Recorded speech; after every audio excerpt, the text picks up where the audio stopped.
The world is big enough for both the United States and China, the words of the US Treasury Secretary during her visit to Beijing. But with the two superpowers continuously engaged in a trade war, is it really? And what exactly does Washington want from China? This is Inside Story.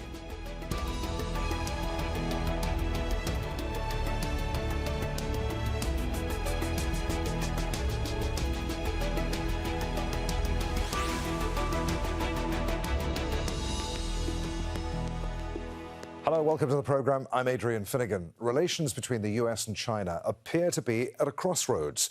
Two high-profile US visitors have been to Beijing within the last month to try to repair the damaged relationship. Trade sanctions, computer chip secrets, and Taiwan are just some of the concerns of the world's top two economies and nuclear superpowers. But so far, there's apparently little to show for the missions of diplomacy.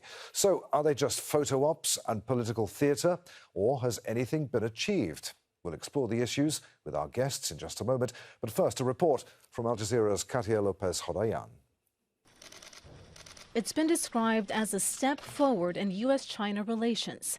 U.S. Treasury Secretary Janet Yellen's 4-day visit to Beijing may have eased tensions between the world's top two economies, but mistrust remains. The U.S. and China have significant disagreements. Those disagreements need to be communicated clearly and directly.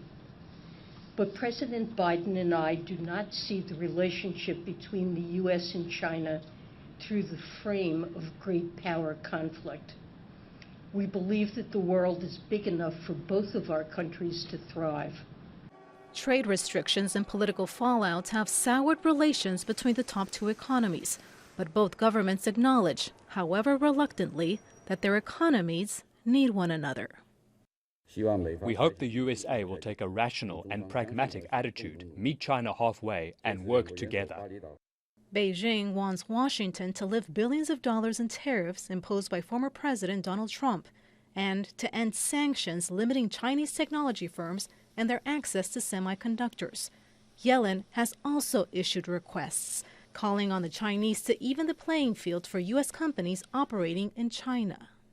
We have entered into the early stages of a new multipolar global order. That's the first thing. Coming to grips with that fundamental reality helps ground you in the realities of the world as it is, as opposed to the hopes and wishes that one may have about how the world ought to be. Despite political fallouts, recent data show a solid trade relationship, with two-way trade worth nearly $700 billion last year. But economies and alliances are shifting, particularly since Russia's invasion of Ukraine. To protect. Some analysts say competition for economic and military dominance could take an alarming turn between the two superpowers. And now the waiting has begun to see if Yellen's visit will turn bilateral tension to collaboration. Katia Lopez-Hodayan for Inside Story.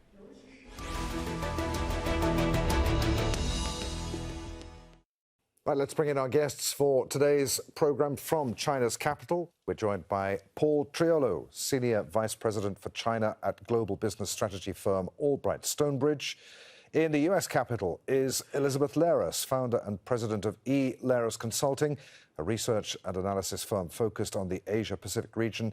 And also in Beijing, Andy Mok, Senior Research Fellow at the Center for China and Globalization Chinese think tank. A warm welcome to you all.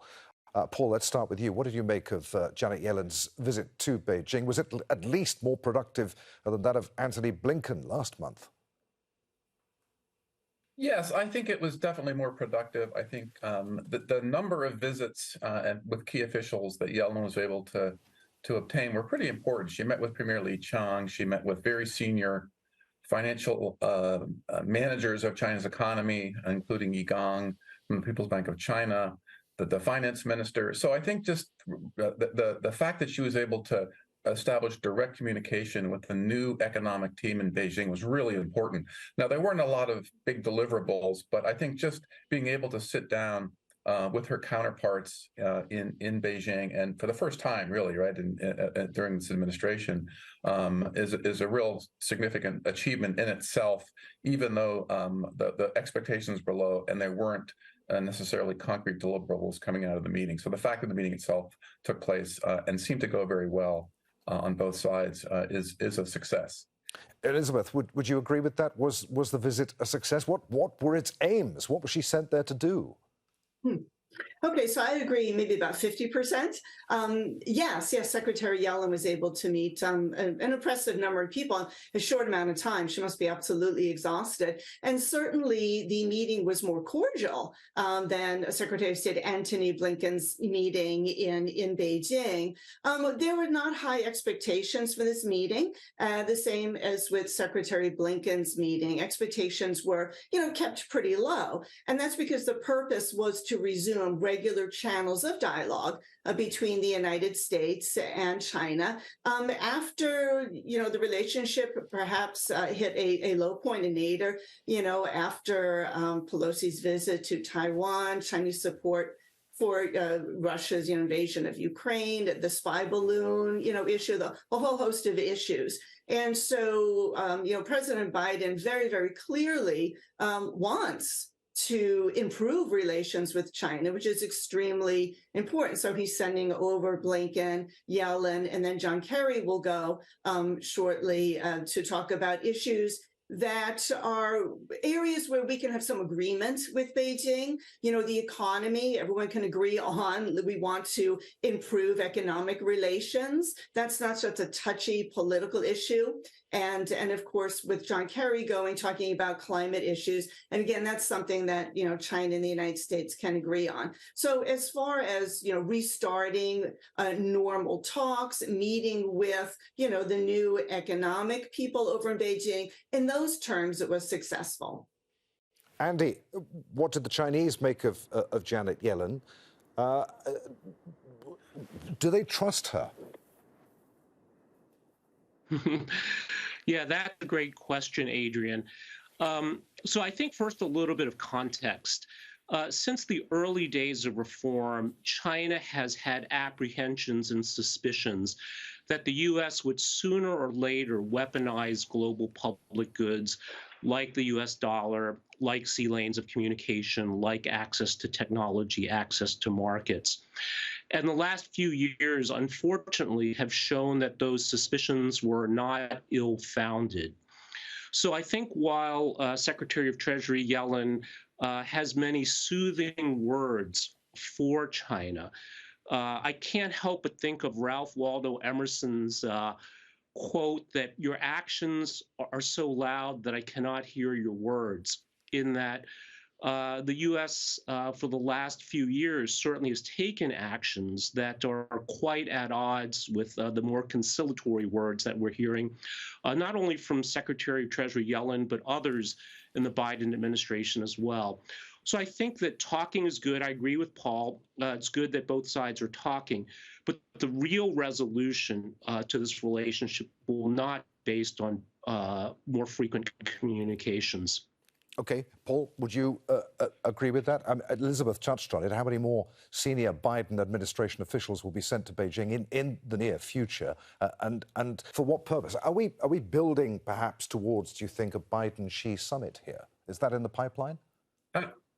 Absolutely. We're building an on-ramp, if you will, to a notional Biden-Xi summit on the margins of the APEC meeting in November. So that's really the goal here, at least one of the goals. This was something that was also, this high-level series of cabinet-level meetings was something agreed to the last time the two presidents met in Bali in November of 2022. So, I mean, the issues like the balloon affair and other visits to Taiwan by congressional delegations have certainly complicated things, but I think now we're back on a more clear glide path to November. Now, that said, there's still a lot of issues. I agree with Andy.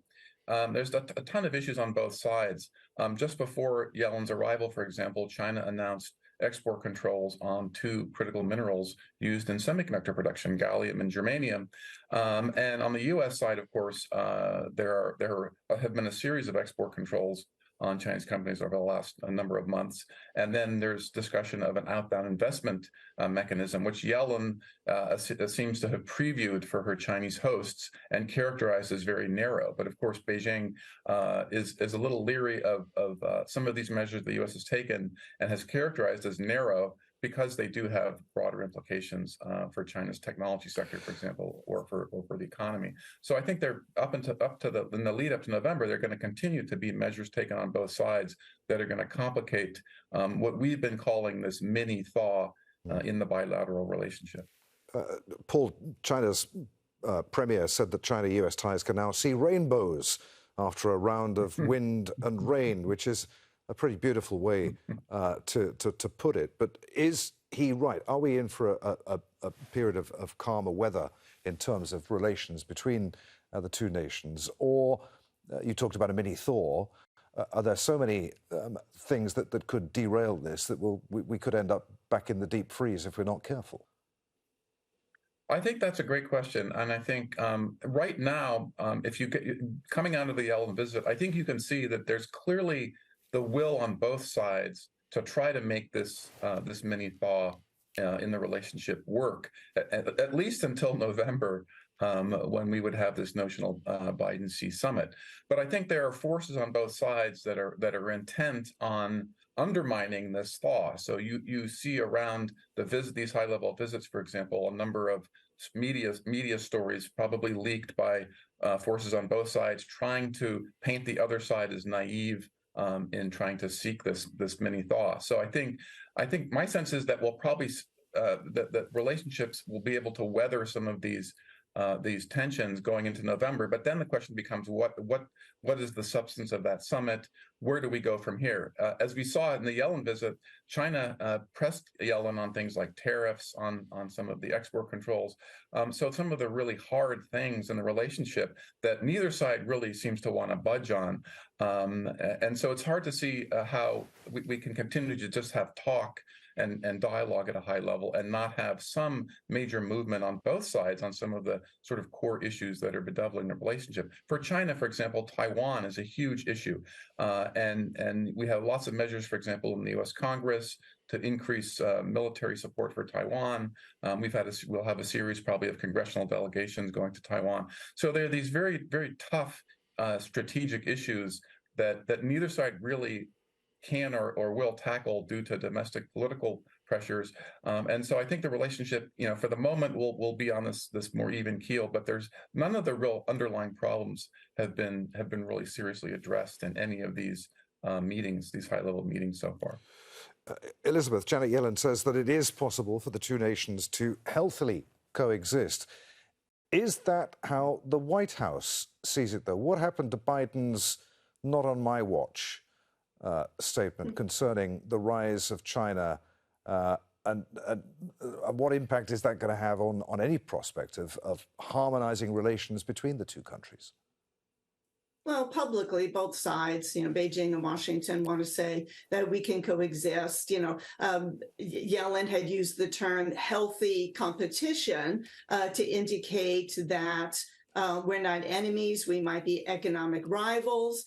And so, that's a natural situation when you have the two largest economic powers in the world, that there's, she even said there's room for the two countries to coexist in the world. And so she's saying things that are pleasing, of course, to Beijing's ear. And one of the reasons that she's over there now is because in Beijing, she is seen as one of the people who is more favorably disposed toward Beijing, rather than perhaps some other people in Washington. And so she's saying things that, that make Washington, appear willing to engage with China in certain areas. Now, there are issues in the U.S.-China relation that are really irreconcilable differences, and as the other guests, mentioned, Taiwan, South China Sea, the status of both of those.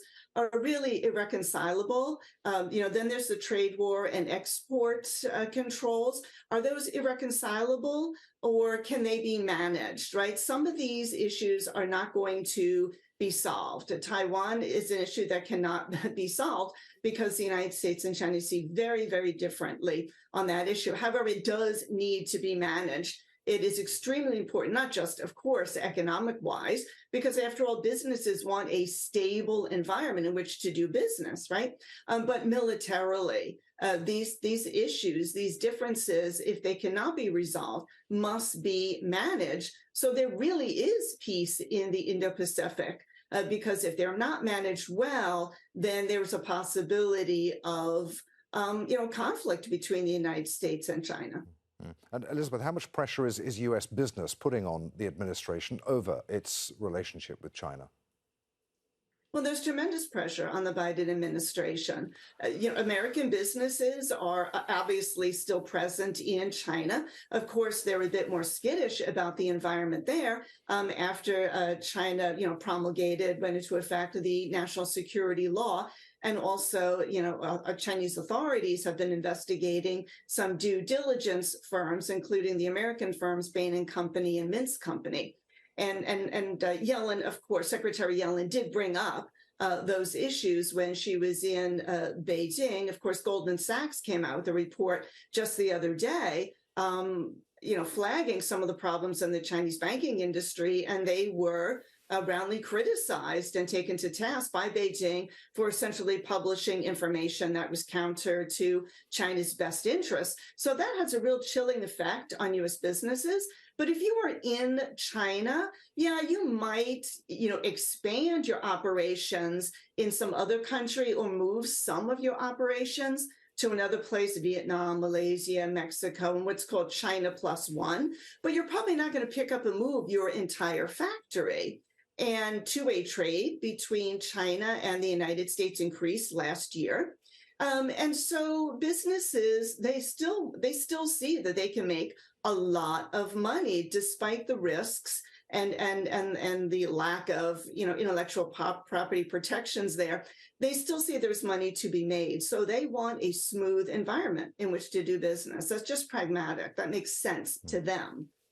Andy, what does China want from the U.S. in order to make their relationship, I hesitate to say more harmonious or productive, even perhaps less antagonistic is what I'm looking for here. How does China feel about investing political capital into developing relations with an administration that may be, because there's an election next year, gone in 18 months? Yeah, and that's always the struggle, I think, dealing with the United States, is that in some sense it's structurally incapable of honoring any long-term agreements, Adrian. But I think the issue here is that from the Chinese perspective, the U.S. behavior paints a pretty clear picture that the U.S. is looking to thwart China's growth and development. So the question is, what is China doing in response to this? And I think its reaction is based on a very accurate reading of the prevailing power dynamics. So China always has been committed to working with any country, including the United States, on the basis of mutual respect and respect for sovereignty. But I think starting March 2021 at the Alaska meeting, we can see a sea change where China has said, if we can't make you see the light, America, we will make you feel the heat. And that was shown in the very sharp exchanges in Alaska, but also, I think, shown in these looming restrictions with gallium and germanium. They're not only important inputs for semiconductors, but also for high-powered radar, which, of course, is crucial for many aspects of the American military. So I think China is showing that it's willing to go toe-to-toe with the U.S., and make them feel the heat. So what does China want, to answer your question?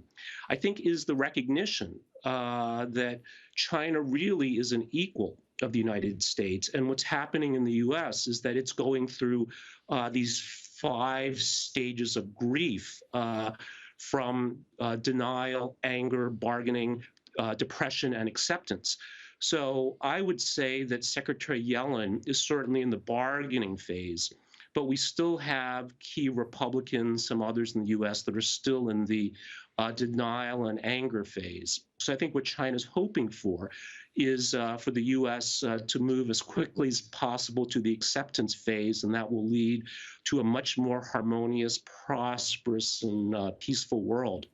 Okay, but what about the election next year, of course? And as I said, investing political capital when everything could change again next year, at the end of next year. Well, here's the ironic thing. So I think that's a very good point. I think certainly working with whoever's in power at the time is still a Chinese priority.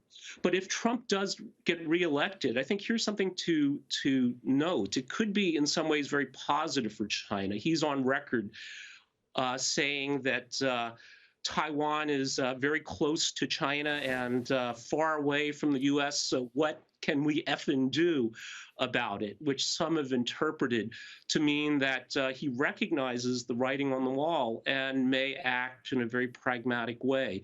So, Adrian, that could be an argument that it might make sense to wait and see what happens in 2024. But on the other hand, time is always precious, and I think that China has been very vigorous in pursuing diplomacy, not just with the United States, but with the EU, many other countries around the world, Saudi Arabia, Iran, the Solomon Islands, Honduras, and I don't think that will change. Paul, would you agree with what Andy was saying there about the anger phase and the acceptance phase? And we heard something similar from Warwick in our report at the beginning of the program, when he was talking about the US not realizing that we're at the beginning of a new multipolar world order, and that the US is still hoping and wishing that things were different. Yeah, well, I think that may be a good way to characterize it. But I think that in the U.S. there's sort of this new bipartisan agreement that China represents this threat, and some term it an existential threat to U.S. interests. And so you have this policy that the Biden administration has adopted called align, invest, and compete. And the alignment part of that is building coalitions in Europe and in Asia with an eye to sort of containing China's rise as a technology power. So this is sort of a sea change in Washington that I think will survive even a change in administration. And so the challenge then for China is to determine how to engage with given the sort of this bipartisan agreement on China, and try to get back to some level of normality in terms of diplomacy. And that's what we're seeing with these visits now. And I think China, though, is taking a longer term view, and it is concerned about the potential in 2024 for there to be a change in administration. But I think they're sort of in Beijing. I think officials don't have any illusion that U.S. policy is going to change significantly, and to go back to to the sort of Obama era or an era where there was a different approach to China. And China wasn't really viewed at that point as it is now in Washington, as a peer competitor, the only peer competitor, and a challenge and a threat. And so that U.S. policy is not going to change. Okay, even with a change in administration. So I think Beijing has to adapt. Okay, I'm to sorry. That reality. Sorry to close you down, Paula, but time is against us. I want to get a couple of questions into Elizabeth and Andy. Elizabeth, to what extent then are economic and trade relations key here to maintaining a stable, courteous relationship between the two countries, no matter what the tension on human rights issues, Taiwan, territorial disputes and such? The two need each other for the sake of their economies. Yeah, the economies are definitely so intertwined that decoupling is going to be very difficult. I know this term de-risking is being thrown around rather than decoupling. There are two things, that are going on. Of course, in China, there is something akin to a indigenization program going on. It's called Made in China 2025. And Xi Jinping came up with this just a few years ago. And the intent for that is to make China less reliant on the United States and the rest of the world. That is the Chinese economy, but also the civil military, fusion industry, less reliant on the United States and the West, but to make the West more dependent on the Chinese economy. And so, as you can see, what has been happening in China in recent years is the regrowth of the state in the economy. Since Deng Xiaoping's reform and opening, which started in 1979, China had been moving toward adopting more market-oriented principles. But after Xi Jinping came to power in 2012, and then it accelerated, and especially with the appointment of He Lifeng as vice premier with an economic portfolio, you see the reintroduction of the state.